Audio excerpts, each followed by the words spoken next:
अमित जमाई जी, मैं मानती हूं कि आप जमीन से जुड़े हुए नेता हैं। आपसे मेरा एक सवाल है और इस सवाल का जवाब थोड़ा सोच समझ के दीजिएगा, क्योंकि देखिए भारत के पूरे नैरेटिव को अगर आप देखिए आजादी से अब तक, ये सच है कि कांग्रेस पार्टी का सबसे ज्यादा शासन रहा और एक वक्त ऐसा भी आया जब मुलायम जी भी रक्षा मंत्री इस देश के बने, क्षेत्रीय दल भी आए, उन्होंने भी अपनी खूब पूरा आप हिस्ट्री ट्रेस कीजिए। उसके बाद बीजेपी को लेकर अब तक विपक्ष के पास एक हथियार था कि ये तो सांप्रदायिक पार्टी है भाई।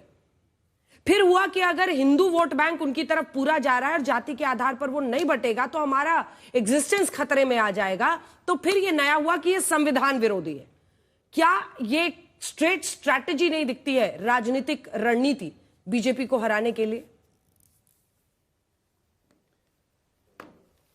नहीं, देखिए बीजेपी आरएसएस की जो विचारधारा है ये पूरा देश जानता है कि जो कॉन्स्टिट्यूशन की स्पिरिट है उसको ये खत्म करना चाहते हैं, उसको ये बदलना चाहते हैं। आप एडॉप्टेशन का दिन तो सेलिब्रेट कर रहे हो आज, लेकिन जो 26 जनवरी 1950 को जो इफेक्ट होने का दिन है, भारतीय जनता पार्टी का दिल उसमें बहुत ज्यादा नहीं लगता है। हमेशा गाली दी जाती है कि इंदिरा जी ने समाजवाद जोड़ दिया, ये जोड़ दिया। भाई हमारे जो एचएसआरए थे, हमारे शहीद आजम भगत सिंह थे, हमारे जो है कांग्रेस सोशलिस्ट पार्टी के जो नेता थे, इवन भारतीय जनता पार्टी का जो अपना पार्टी का रजिस्ट्रेशन का कॉन्स्टिट्यूशन है, अंजना मैम आप तो जानती हैं, उसमें भी समाजवादी देश का सपना है, उसमें भी पॉजिटिव सेकुलरिज्म का सपना है। तो सवाल यह है कि यह बहस आज क्यों है? यह बहस इसलिए कि डॉक्टर भीमराव अंबेडकर को आप जब जब याद करोगे तब तक यह देश आपको बताएगा कि आप इस देश में एससी एसटी कानूनों को कमजोर कर रहे हो। आप इस देश में जितने भी इंस्टीट्यूशंस बिल्ड हुए आप उसको खत्म करना चाहते हो। कॉन्स्टिट्यूशन का जो बेसिक प्रियम्बल है उसके एक एक स्टेप्स को आप उसको खत्म करना चाहते हो। यह सच है, यह कौन नहीं जानता है। लेकिन हमारे उत्तर प्रदेश में आप आइए अंजना मैम, योगी आदित्यनाथ के रिजीम में एक दलित नौजवान को घुड़चड़ी चढ़ना हो, पीएसी ना लगे तो सामंतवादी समाज के लोग उसको घुड़चड़ी पे चढ़ने नहीं देते हैं। हर दिन जो है यहां पर दलित समाज के लोगों के ऊपर जो उत्पीड़न है, एससी एसटी एक्ट के कमजोर होने के बाद जो बढ़ा है, पूरे देश में सबसे ज्यादा अंजना मैम यहां पर है। तो सवाल यह कि डॉक्टर भीमराव अंबेडकर को हमारे भारतीय जनता पार्टी के लोग कितना मानते हैं? 10 सेकंड दीजिए और आप ये सुन लीजिए। अभी एक फैशन हो गया है, अंबेडकर अंबेडकर अंबेडकर अंबेडकर अंबेडकर अंबेडकर। इतना नाम अगर भगवान का लेते हैं तो 7 जन्मों तक स्वर्ग मिल जाता है। देख रहे हैं? तो यही ये जो आदरणीय गृह मंत्री अमित शाह जी कह रहे हैं, यही बाबा साहब का संविधान और ये दलित समाज जानता है, पिछड़े समाज जानते हैं, वो सभी लोग जानते हैं जो प्रो कॉन्स्टिट्यूशन है। ठीक है, शहजाद जैसे लोगों की मजबूरी है कि वो बाबा साहब का नाम भीमराव नहीं, अमित जी, भीमराव, बाबा साहब भीमराव अंबेडकर जी, डॉक्टर भीमराव अंबेडकर नहीं, देखिए ऐसा है अंजना जी, अब मैं आपसे गुजारिश करता हूं कि जितना समय मैंने उनको शांति से सुना वो भी मुझे सुने। देखिए अंजना जी, ये थोड़ी बहुत मिस्टेक तो हो ही जाएगी नाम में, क्योंकि अबू आजम खान ने पूरे उत्तर प्रदेश में साहब की प्रतिमा खड़ी है, इस तरह उंगली का इशारा है कि ये जमीन तो मेरी है, वो सामने वाला जो खाली विराट है वो भी मेरा है। आंबेडकर जी को भूमाफिया कहा था इनकी पार्टी के सबसे बड़े मुस्लिम चेहरे ने, आजम खान ने, और आज तक आजम खान उनकी पार्टी में। रमा देवी जी के बारे में क्या कहा था मैं उसमें जाना भी नहीं चाहता। अच्छा, ये बहुत आंबेडकरवादी बन रहा है। पता है उत्तर प्रदेश में 9 ऐसे जिले थे, ज्योतिबा फुले नगर, महामाया नगर, कांशीराम नगर, छत्रपति शाहूजी महाराज नगर, रमाबाई नगर, पंचशील नगर, भीम नगर और प्रबुद्ध नगर, इनके नाम बदलकर अमरोहा, हाथरस, कासगंज, ये अखिलेश यादव जी की देन है। मेडिकल कॉलेज के भी नाम अंबेडकर जी के नाम पे होते थे ना, तो उसको हटाकर चेंज कर देते थे। रिजर्वेशन एंड प्रमोशन सबसे पहले रोका किसने था? ये समाजवादी पार्टी ने रोका था। और मैं बाकी सब तो छोड़ दीजिए, एससी एसटी को जम्मू कश्मीर में पहली बार आरक्षण का अधिकार 370 को कब्र में गाड़ने के बाद उन्हीं अमित शाह जी ने दिलवाया है, जिसका क्लिप आपने कट करके 10 सेकंड का बता दिया। अब मैं आपका स्टैंड जानना चाहता हूं 2 विषयों पर कि 370 के जाने के बाद आरक्षण लागू हुआ, वंचित समाज को अधिकार मिला, पक्ष में है या नहीं है, और एएमयू में एससी एसटी के आरक्षण के पक्ष में है या नहीं है, इसका सीधा सीधा जवाब दो मिस्टर अमीक जमई। ठीक है अमीक जी, तीनों का पॉइंटेड सवाल है, उनका भी जवाब दीजिए। अरे हमारे पियर के भैया, मान लिया कि आजम खान साहब, हमने तब भी कहा आज भी कहा, गलत थे।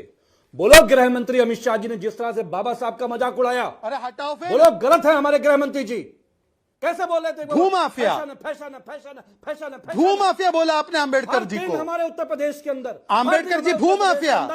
दलितों की घुड़चढ़ी पे तुम्हारे जैसे सामंती लोग, तुम्हारी सरकार के मुख्यमंत्री के समाज के सामंती लोग, अरे मैं पसमानदा हूं, मैं पसमानदा मुस्लिम हूं भाई, आप सैयद मुझे बैठने नहीं देते। माननीय अखिलेश यादव जी, गजब है यार। मेरे नेता थे माननीय अखिलेश यादव जी।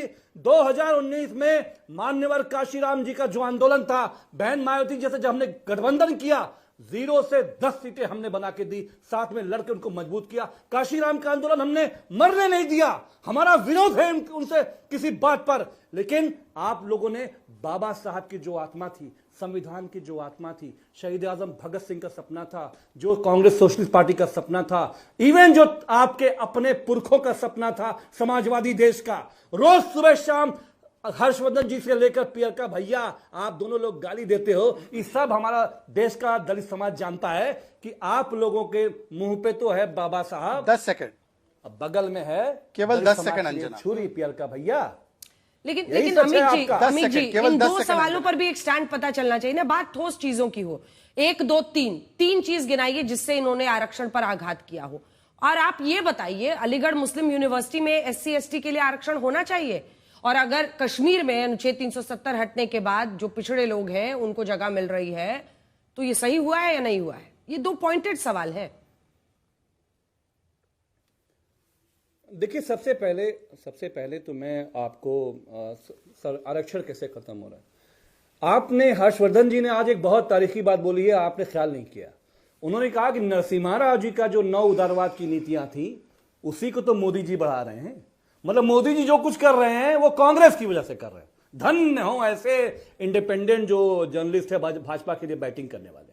नंबर 2, जैसे जैसे आप पूरे देश में आप प्राइवेटाइजेशन करते हो, निजीकरण करते हो, जितनी भी सरकारी नौकरियां हैं सभी मंत्रालय में आप जब निजीकरण करते हो तो सीधे सीधे आरक्षण खत्म होता है, सीधे सीधे आरक्षण खत्म होता है। अरे अमित, सीधे सीधे आरक्षण खत्म होता है। और जो हमारी और जो 370 और एएमयू का फिर से पूछो और भाई। अलीगढ़ मुस्लिम यूनिवर्सिटी जामिया, ये जबान लड़खड़ा रही है, जबान लड़खड़ाने लग गई। ये बन रहे थे वंचितों के बड़े। आज भी एएमयू जामिया में सुन लो, आज भी एएमयू जामिया में जितना डीयू से SC ST के लड़के नहीं पढ़ते हैं वो हमारी जामिया में लिया। नहीं, आरक्षण होना चाहिए इस्लामिया, क्योंकि आरक्षण होना चाहिए। मुसलमानों की बदहाली, उनके अपलिफ्टमेंट के लिए, उनके नेशनल जो फ्रेमवर्क था हमारी आजादी का, वहां से एक लॉन्च पैड था आजादी का। तो आपको 2 विश्वविद्यालय पसंद नहीं आ रहे हैं, इसीलिए आपने एएमयू पे हमला करके उसका बजट कम किया। इसीलिए जामिया में संघी वाइस चांसलर को भेज के धीरे धीरे आप उसका सेफलाइजेशन कर रहे हो। यही समस्या है आपकी। मुसलमान भारत का नागरिक नहीं है। उसके लिए सचर कमेटी ने क्या कहा, उसकी हालत दलितों से बदतर है। अमित जी, ये बात तो देखिए, कितना लंबा। एक सेकंड, बात संविधान की हो रही है। अमित जी, आज ही आप देख रहे हैं ड्यू में प्रोफेसर है, पढ़ाते हैं और ये खुलकर कांग्रेस पार्टी की तरफ से बैटिंग करते हैं। ऐसे ही आप संघी VC कह रहे हैं, कई ऐसे प्रोफेसर आते हैं हमारे शो में जो खुलकर संघ के समर्थक हैं। तो मतलब ऐसा थोड़ी है कि खाली कांग्रेसी ही समर्थक चलेंगे। अब तो ये तो हर तरह का, ये जब से बीजेपी आई है हर तरह के लोग आपको दिख रहे हैं, वरना पहले एक ही विचारधारा दिखती थी। क्या मैं सही नहीं बोल रही हूं अमित जी? मैं फर्क बता रहा हूं। रतन लाल जहां पे भी होंगे, जिस भी विश्वविद्यालय में होंगे, वो संविधान को लागू कराने का काम करेगा। और जहां जहां ये RSS का संघी लोग होगा, प्रोफेसर लोग होगा, ये मनुस्मृति के राज को लाने का काम करेंगे। 10 सेकंड, मात्र 10 सेकंड। ठीक है, शहजाद चलने का काम करेंगे। और ये गजब। देखिए, मैं माफी चाहता हूं कि हर्षवर्धन जी के समय पर थोड़ा सा मैं इंटरव्यूइंग कर रहा हूं। इसके बाद मैं आ रही हूँ। अंजना जी, 10 सेकंड मात्र चाह रहा हूं, प्लीज, ये डिस्टर्ब करते रहेंगे। अंजना, हाँ मैं बोलूंगा पर वो मेरी बातों को इंटरप्ट ना करे। देखिए अंजना जी, आपने बहुत ही सटीकता से पूछा एएमयू में आरक्षण की व्यवस्था जो पूरे देश में वो होनी चाहिए, हाँ या ना। और दूसरा आपने पूछा कि किस प्रकार से वहां पर 370 लागू था, तब तक आरक्षण नहीं मिलता था, उसके हटने के बाद मिला, तो समर्थन में नहीं, तो उससे कोई जवाब नहीं। ये वो पार्टी है जिन्होंने मुस्लिम आरक्षण की बात की जो आंबेडकर जी की विचारधारा के खिलाफ है। और दूसरी बात मैं आपको बता दूं कि एएमयू का बजट तो डबल हुआ है। और इस इक्वेशन में अमित जी, आप सैयद हो, अशरफ हो, मैं पसमानदा हूं, तो मैं सामंती नहीं, आप सामंती हो, पर मुस्लिम वर्ग में जो जाति और बाकी के भेदभाव है उस पर नहीं बोलना है, बस हिंदू समाज का विघटन करने के लिए इस प्रकार की बातें रखनी है। अब मैं उनसे पूछना चाहता हूं कि बताइए कि पसमानदाओं के लिए होना चाहिए कि नहीं अधिकार?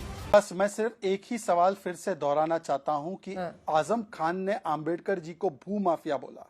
मुझे लगता है कि सार्वजनिक जिंदगी में मायावती के हॉस्टल कांड के बाद अगर ये इस प्रकार की टिप्पणी, तो मुझे लगता है दोनों पर स्टैंड लेना चाहिए। और एएमयू में क्या SC/ST आरक्षण संवैधानिक होना चाहिए? प्रोफेसर रतनलाल जी, देखिए 4 नवंबर 1948 का संविधान सभा में जाकर भाषण पढ़िए, बाबा साहब का ही भाषण पढ़िए। माइनॉरिटी इंस्टीट्यूशंस का प्रावधान उन्होंने संविधान में अपने रहते किया था। जो सवाल एएमयू पे उठा रहे हैं, क्या यही सवाल ये खालसा कॉलेज पर और स्टीफेंस कॉलेज पे उठाएंगे? जरा इनसे पूछिए तो। जो ईसाई माइनॉरिटी इंस्टीट्यूशन है या जो सिख माइनॉरिटी इंस्टीट्यूशन है, उसके बारे में जवाब क्यों नहीं करते? ठीक है हर्षवर्धन जी, इसका जवाब आप दे बीएचयू दीजिए। में, डीयू में, बीएचयू में, आईआईटी में सब जगह रिजर्वेशन लाइन की बात है। कांग्रेस को बहुत अपराध बोध है और इसीलिए उनके लोग या उनके समर्थक वो सीधी टिप्पणियां न करके निजी टिप्पणियां करते हैं। आपको करके दिखाना होगा। दलितों की सबसे खराब स्थिति कांग्रेस शासनकाल में रही, दलितों के साथ सबसे ज्यादा अत्याचार कांग्रेस के शासनकाल में रहा। और अब आप ये कोशिश करेंगे तो वो नरेंद्र मोदी जो तीर्थ बनाते हैं अंबेडकर जी के लिए, वो नरेंद्र मोदी जो संविधान दिवस मनाते हैं, वो नरेंद्र मोदी जो भीमराव अंबेडकर को हर चीज में आगे लेकर चलते हैं, आप उनसे लड़ नहीं पाएंगे। और संविधान कोई जड़ चीज नहीं है, ये हिंदू की तरह प्रवाहमान है। इसमें संशोधन भी होंगे, जरूरत पड़ेगी तो जरूरी बदलाव भी होगा।